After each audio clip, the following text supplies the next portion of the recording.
Welcome to Sacrilegious Discourse. For this is what the Sovereign Lord says. Why do you need prophets to tell people who you are and what you want? If you can justify everything that the God of the Bible has done, then you can justify any of your behavior. A lot of this mentality is trickling into what is now mainstream right-wing Christianity. I am capable of empathy greater than this God of the Bible. This is a Bible that they tell kids. This is the good Lord. This is the good book. He is fantasizing about murder, mass murder. Head over to sacrilegiousdiscourse.com right now to find out how to leave us a review or support us on Patreon.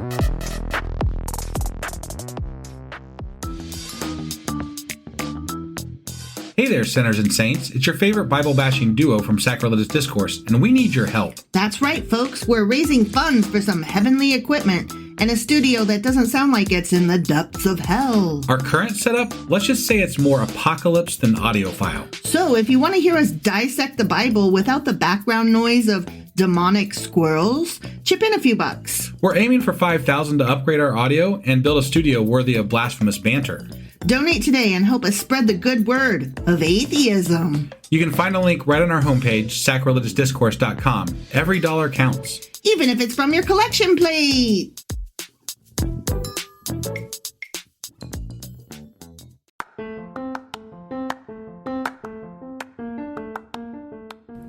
Welcome to Sacrilegious Discourse. I'm husband. And I'm wife. Together we're reading the Bible for the very first time. We grew up without religion and wanted to know what all the fuss was about. Well, what have we learned so far? That God is a dick, and apparently some people believe in talking donkeys? We're not trying to pass ourselves off as experts. Nope, we're just reading the Bible for the first time and giving our first take reaction. If you'd like to join us in this venture, you might consider starting at episode 1. Otherwise, jump in wherever you like. All right, let's go read the Bible. Yeah, let's get to it.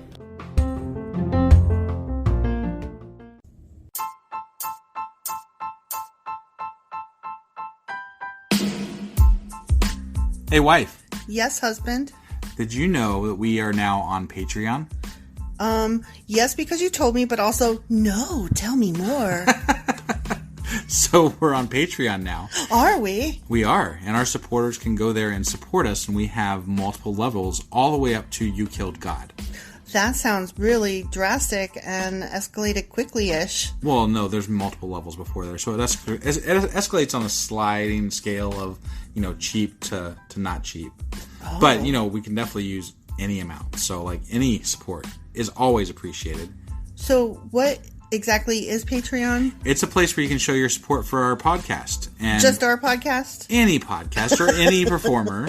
But, we're the ones that, you're listening to right now. So maybe you should, support us. That'd be awesome. That would be awesome. But we love you anyway. So all you got to do is go to Patreon, look up Sacrilegious Discourse. It's actually patreon.com/Sacrilegious Discourse is our actual main page there. So head on over and send us some love.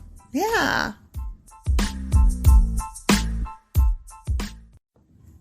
Okay, so this section that I'm drawing from is 2 Kings chapter 16. Okay.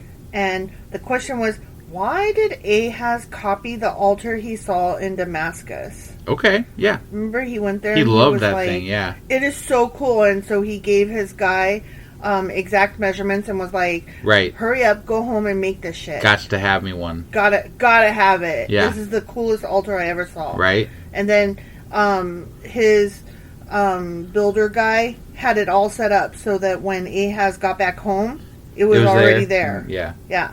So the reason that it was a big deal that he did this, obviously, we kind of mentioned it at the time, it's obvious why it was not cool that he did it. Right. Because he's not a priest, he's not a prophet, and right. even as a king, as the anointed leader of the people, was still outside of his authority to change God's altar. Because remember, right. God gave very specific measurements, and this goes here and that goes there. Well, and he's got this personal altar, too, that he's, confiscating, too. Well, yeah, he took the main altar and was like, I don't want to get rid of this completely. No, he took it for himself. It.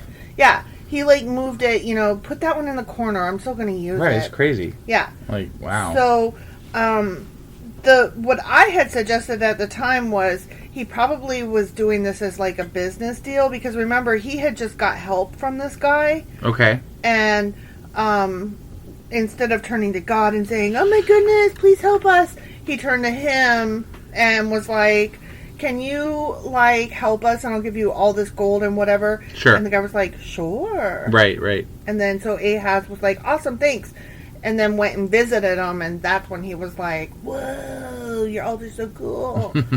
And so I think that it was him, like, not really caring which gods he prayed to so much as just, like, saying, "Okay, since you helped us, I'm going to keep getting help from you. And so, yeah, the way you sacrifice God on your altar is so cool. I'm going to be just like you so that maybe you'll keep helping us." Right.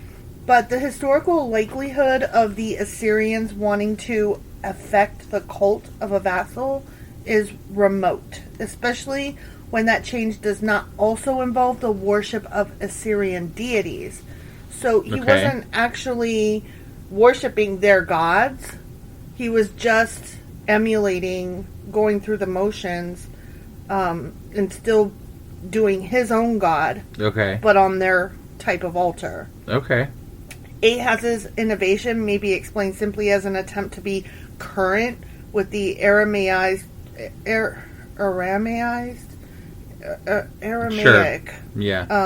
cultic way of doing things of the Assyrian Empire. So basically, I want the cool new altar. Yeah, he was like keeping up with the Joneses. Right. Like, he saw that his neighbors had those mums that are fall colored in the front yard and was like, "Oh, I need those in my front yard." Yeah. And then he's like, "Oh my God, I just saw that everybody is buying those giant ass skeletons that are like 2 stories tall for Halloween." Those fuckers are everywhere. Well, yeah, that's because 2 years ago they came out right during COVID. the first Halloween of COVID. Right. And there were people like fighting for them online because there were only a limited supply of them. Right. And with everybody in lockdown, it was the coolest thing ever to try to, you know, do up your yard awesome, like, even though there was no trick-or-treating. Yeah. So everybody was like trying to get their hands on this thing, and it became this like social phenomenon, right? Right. And now you see them everywhere. But they're fucking everywhere. They're everywhere. I don't know if this is just like Midwest or whatever, but like there's giant goddamn skeletons everywhere. Everywhere. Well, it was funny because your mom today sent us pictures and was like, "That's the coolest thing I ever saw." Right. And I'm like, "Oh." Already seen those. Well, I hadn't like seen them in person, but I had seen online that it was a thing. Well, there's been one up the, like, just heading out towards the other There's town. one in Miamisburg, and then there's another one, I forget where. Well, there's one heading out towards Gratis. Oh, okay. And there's one near where your brother lives now, he said. Right. So, I mean, it doesn't surprise me that we're seeing them now, because now you can get them. Right. But it's funny because, like, the seeing them in person came behind the everybody needs one and can't get one. Well, didn't you tell me that there's, like, whole threads on what to do with them and all kinds of stuff? Yeah, because after that Halloween passed, everybody was like, "Fuck me, how do I store this now? Like, what do you do with it?" And they're like, "Never mind, don't store it." Yeah, so there was, like, a whole bunch of people that, like, there were all these TikToks and YouTube videos on, like, different ways to decorate it throughout the year. So that you could make it, like, a seasonal skeleton man that, you know. Yeah, no, I saw the one that's on the way out to Gratis that was, they decorated it for, like, 4th of July. It had, like, stars and stripes and the whole 9 yards. Because what are you going to do with it? Right. You can't put it away. But everybody had to have one, and now they do. Yeah. And that's what this altar was, is what I was reading. I think we should get one and put it up on top of our roof of our, like, the lower, the porch roof. The lower portion, yeah. And just, like, put it up there. That would be so I think that would be cool. awesome. Yeah, and it would hide that big old wasp nest. We've got this giant wasp nest, but it's, like, old, and it's not occupied. But it's really hard to get to. It scares away the other wasps. Yeah. So it's kind of like one of the reasons why we don't go take it down. It's not a wasp nest, it's a hornet's nest. Is it a hornet's nest? Yes. I can't tell. I don't know anything. Okay, but anyway, so as I was researching this whole why did Ahaz do that, Yeah. I came across this really interesting essay. Okay. Okay. And it's called Did Ahaz Do Wrong? And I'm not going to read the whole thing. I'm just going to read the paragraph that like made me laugh and offended me. Okay. Okay. This thing is by Victor M. Askew. Okay. Okay. Yeah. Here is the paragraph. Here's the paragraph. Ready? Yeah. What is amazing, however, is that so many individuals today fail to see that much of what is done in the religious world today follows in the footsteps of Ahaz. The New Testament does not authorize instruments of music in Christian worship, but they have been brought in by most religious groups. The Word of God does not command us to have an assembly on Saturday night, but churches assemble anyway and partake of the Lord's Supper and give of their means. Women in positions of leadership over men in both the worship and organizational structure of the church are not authorized. Apparently, many have seen this practiced in Assyria. That's a in quotes kind of thing. Okay. And like Ahaz, they liked what they saw. Okay, keep going. I'll come on in a second. Yeah. Therefore, many churches have women usurping the authority over the man. Praise teams, children's church, hand clapping, raising hands in worship, dimming the lights, drawing pictures of Jesus, and a host of other things are also comparable to the altar of Ahaz. Wait. This guy is saying that basically because he took something from another culture and incorporated it into God shit, that basically opened up the door to everybody taking things... No, that's not what he's saying. Okay. That didn't open the door. He's saying, we're making fun of Ahaz for doing a bad, but we do it too. Oh, okay. Yeah. He's saying, the having So this women was tongue-in-cheek? No. Oh. He's criticizing Christians for... Oh, okay. For allowing these things, because you're only supposed to obey God's exact rules, not add to them. I struggle, having read the Bible thus far to where we're at, understanding exactly what God wants a lot of the time. Right. And honestly, his rules change depending on which book you're reading. Yeah. Especially between New Testament and Old Testament. Sure. I mean, yeah. So, I'm not really sure what... Well, it doesn't say you're supposed to have a music band. Right. So you're not supposed to add to it and have a music band. Get music out of church right now. We were just talking about this tonight, though. And people take whatever they feel like taking from the Bible and make it what they want it to be.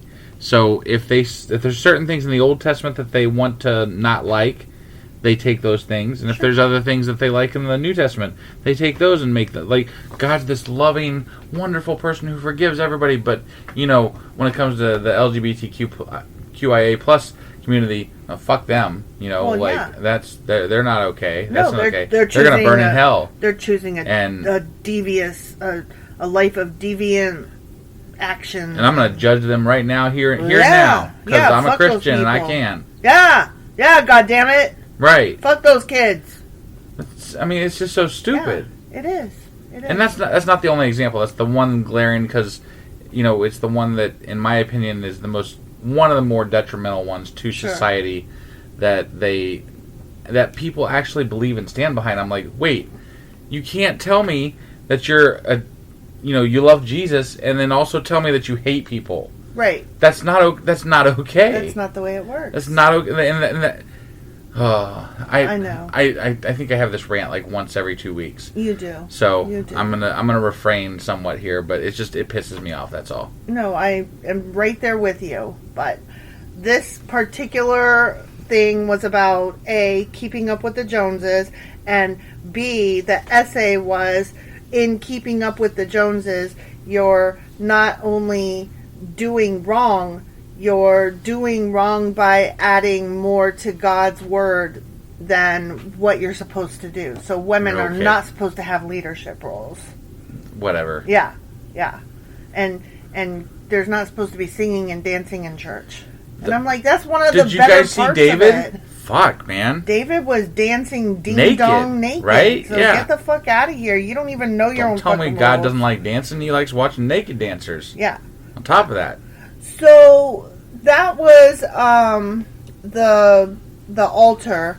I also read a little bit about the sea thing that I thought was interesting. Right. So you know how it was sitting up on Like the bulls? oxen? Yeah, oxen, that's right. Yeah.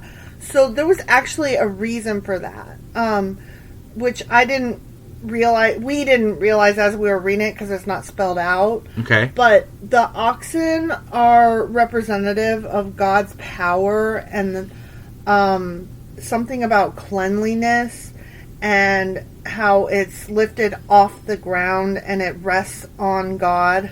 Cleanliness is next to godliness. Something like that. So when Ahaz got rid of the oxen underneath the sea, Yeah. he was also making a point about how the cleanliness was no longer as important. Like going through all of the motions that you're supposed to. Yeah. You know what I mean? To for all these rituals, how you're supposed to purify yourself, right? The unclean versus the not, Yeah, whatever. yeah. He was basically making a point of not following along with what you're supposed to be doing. So he was saying this is dumb? Basically. Huh. But he was not just removing parts. The reason that it's mentioned in the Bible specifically is not just a he did this thing. It's a he did this thing, and you're supposed to intrinsically understand that it was a bad thing he did because it impacted their rituals and their understanding of what they were like the things that they were supposed to perform. Got it. So that's something that we missed because we don't give a fuck. Well, I mean, it's not that we don't give a fuck. It's just that there's so much meaning that's been attributed to every little aspect of the Bible that it's nearly impossible to, talk about each and everything, because we'd have to spend hours every week studying each and everything in the Bible. Right. And I'm sorry, but it's just not.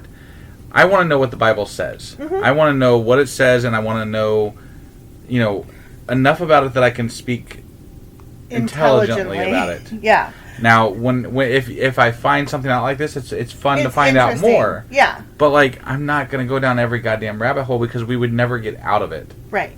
And I don't want to get stuck in rabbit holes the rest of the time and never get out of them. Right. I enjoy small rabbit holes. That's why we do these Q&As. Absolutely. And that's why we do the contradiction episodes, and that's why we go the book club, because we like learning more about what these things mean and what they are. Yeah. But you could go well beyond what we're doing and never stop. And still not ever even come close. Right. Because we could die before covering everything. Honestly. Right. There's just so much. That particular thing, learning that, it wasn't just that he was, getting rid of stuff, which was bad. Yeah. It was also, there was meaning in it. There was more to it than that. Right. That made me realize, oh my God, how much have we actually missed just because we didn't realize that there was more to the action than just the action. Oh, I know we missed a lot, and that's where some person somewhere is going to hear our podcast and then do a rebuttal. They don't even know that this means that, and I'm like, well, you're right. I don't know that this means that, but now I do, and let's talk about that. Moreover, I don't really feel like I've missed a lot by not knowing that. Well, moreover, I can now take that thing that you just taught me about the Bible, and I can put it into a greater context because I've now read that portion of the Bible and understand it better now that you filled me in about that portion of it. Yeah. And I can say, well, since that means that, then let's re-examine this whole thing and say, okay, yes, and it gives you a leg to stand on. Yeah. I can stand there and I can go, well, okay, if you want to go, if that's what that means, then why this and why that? I can still have those conversations. We don't need to go down every single rabbit hole. Right. But I do like them. Yeah. I mean, it is fun. Yeah, no, when I said we didn't notice it because we don't give a shit, I didn't mean that we don't give a shit about learning. I meant we didn't give a shit that he removed the items. Yeah. Because who cares? Right. He moved it here, he moved it there, he, built this, he built that. Like, it didn't have any emotional impact because I didn't understand the significance of the action. And let's be honest, we got the point without knowing the extra details. He wasn't doing what he was supposed to do. And even without knowing all the extra details of why it was bad, we understood that copying the altar from another land, Right. we knew that was not okay. We didn't need to understand why necessarily. Well, and just in case there is any confusion, if you follow us through this entire podcast and finish to the very end with us, we will not be issuing you a doctorate in religious studies. No. So just to be clear. Hell no. You won't even come close to knowing stuff. You'll probably have lost IQ points. Well, honestly. I don't know about that. I Maybe. mean, I feel like You'll know more about Ghostbusters. Definitely. There's that. But I feel like from reading the Bible, I have gained IQ points in the history and the details that I've picked up. Yeah. The knowledge. But I also feel like I've lost IQ points in the religious ridiculousness. Right. And the bad storytelling and the nonsense. So I almost feel like I'm... Don't forget the arguments that we get into online. Oh my gosh. Those definitely lose me some IQ points, I think. Yeah, because you get like drawn in, and I usually have a very good response. Your responses are great. That's not the point. Right. The point is that you're like, this guy said this, and so I told him blah, blah, blah, blah, blah. And I'm like, but why? Because I like to... But why do you care what that one idiot thinks? I don't, but I don't want to let it stand as they're the authority on it either. Well, that's fair. You know what I'm saying? That's like, fair. It's not that I care what that person says. I don't want to let them stand as the comment that is the authority about whatever they're posting that comment on. Yeah, I can see that. I will let it go. Like, I used to be worse. I used to go down the fucking thread, and I just comment on down and down and down and down. Mm-hmm. But now I'm more satisfied with leaving one really good comment and just letting it speak for itself, and they can just, blast me to the nth degree after that. But I've said my piece. People can see it, and they can make their own judgment about what that person said versus what I said. I think we got our first hate subscriber today. I know, right? Yeah, that's where it came from, because it was on YouTube, and what did they say? They said new subscriber. Right? Yeah. And then he asked something about what's keeping atheists from murdering and eating people. And I was and I'm like, what the fuck? If you have to ask, the problem is with you, my good sir. Oh my god, that would have been my response. Right? No, yours I mean was totally much better. Like, you went on this whole, morals and values and blah blah. Well, blah. yeah. Which yours was the better answer. Mine would have been like, I can't help you. I mean, the sociological answer is that we have grown up as a society, right? And we have to find a way to better our own lives and better our community's lives. And part of that is just finding ways to get together, and that does not include murdering each other or eating each other. See, now, what you also could have said is, how do you know I don't eat babies? Well, I mean, honestly, like... I've never straight out said that I don't eat babies. That's true. So, for the record, I'm going to say it now. We don't eat babies. And we don't condone that behavior either. Right. Don't kill your kids. Don't eat each other. I mean, correct, you can eat out each other, but don't eat each other. All right? Just don't.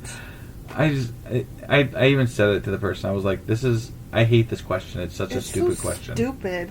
Like, what stops you from eating people? And is it only, like, a fear of God? If this fucking book that I'm, that we're reading here, if this is the only thing keeping you from fucking murdering people and raping and killing them and eating them, then holy shit, stay the fuck away from me. Yeah, you got bigger problems. You got bigger fish to fry. And I'm not your worst enemy here.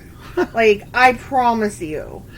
I don't even, until I was out of high school, I didn't even really understand the whole concept of God. Right. Like, I didn't care. It was something I had to, like, kind of fake a little bit of knowledge about because I didn't want to be weird. You cared that you were left out and that there was something else weird going on around you, but it was more the social thing than the religious but thing. I didn't even understand. Like, I was so confused. What the fuck is this magical thing that doesn't do any magic? Right. And why is everybody so bent out of shape about it? And why does it affect so many? I didn't get it. Right. I still don't get it. I'm like, this is dumb. It is dumb. Why do these people fight over which fucking church to go to and who's more right than the other person? I don't give a fuck. Whatever. Yeah. I've never... Lots of whatever. Never needed God. Never. Right. And I don't understand this...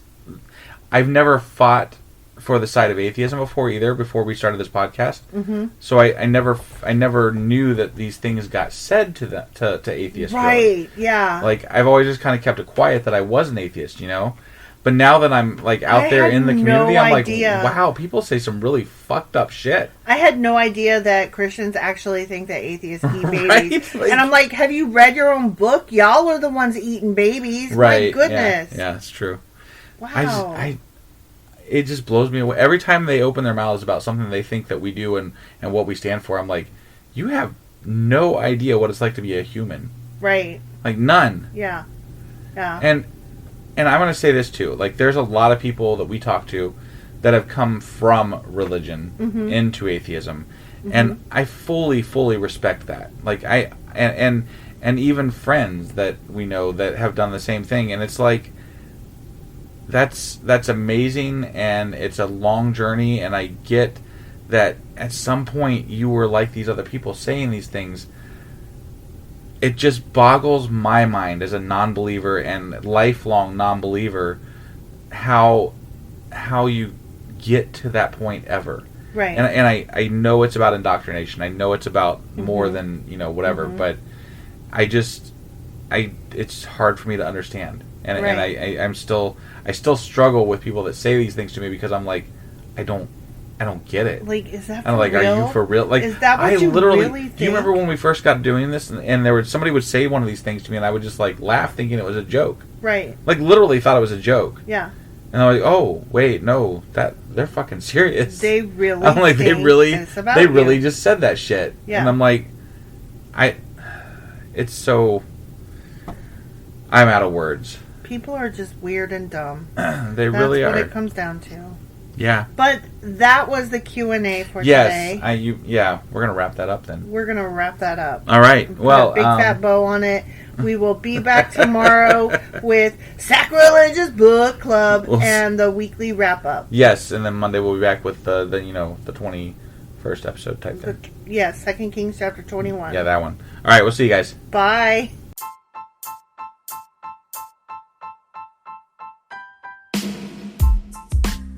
Hey, wife, I guess that's the end? But husband, that's just sad. It doesn't have to be. We are on lots of social media platforms like Twitter. Our handle there is sacrilegious_D. For D's nuts. Oh my god. Stop doing that. Anyway, we're also on Facebook, Instagram, and Pinterest. There's a link to all of our social media sites at our website. Ooh, we have a website? Yeah, it's sacrilegiousdiscourse.com, where you can also find a link to our merch shop. We have a merch shop? Yep, we have podcast-themed clothing, mugs, notebooks, and more, as well as an atheist and science-themed products. Wow, our fans should really go check that out right now. Definitely. They can get in touch with us by sending an email to sacrilegiousdiscourse@gmail.com. But before they do that, we could really use some help. Oh yeah? With what? Well, it's not free running the podcast, and we need some financial support in order to get better equipment, which will free up time so we can concentrate on our podcast and our fans. Okay, so what should they do? Head over to patreon.com/sacrilegious discourse and sign up as a contributor on our podcast. Supporters there receive additional bi-weekly episodes that we record just for our Patreon members for as little as $2 a month. Also, we'd really appreciate it if you would like and subscribe on whatever platform you're using. And Apple Podcast reviews help us out tremendously. Like and subscribe. Leave an Apple review. Join us on Twitter. Support us on Patreon. That's a lot of instructions. Don't forget to say thanks. Thanks. Okay, bye.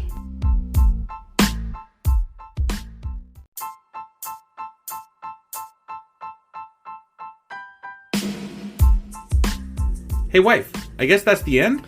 But husband, that's just sad. It doesn't have to be. We are on lots of social media platforms like Twitter.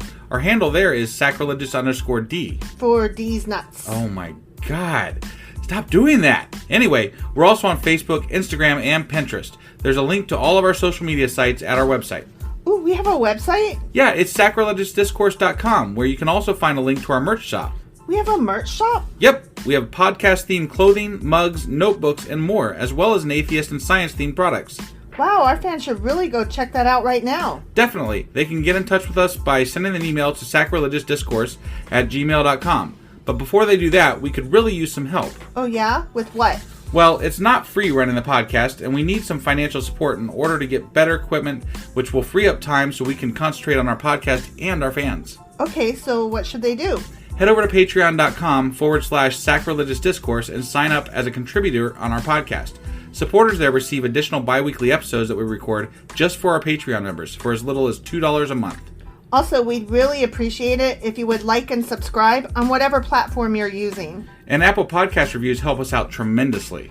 Like and subscribe. Leave an Apple review. Join us on Twitter. Support us on Patreon. That's a lot of instructions. Don't forget to say thanks. Thanks. Okay, bye.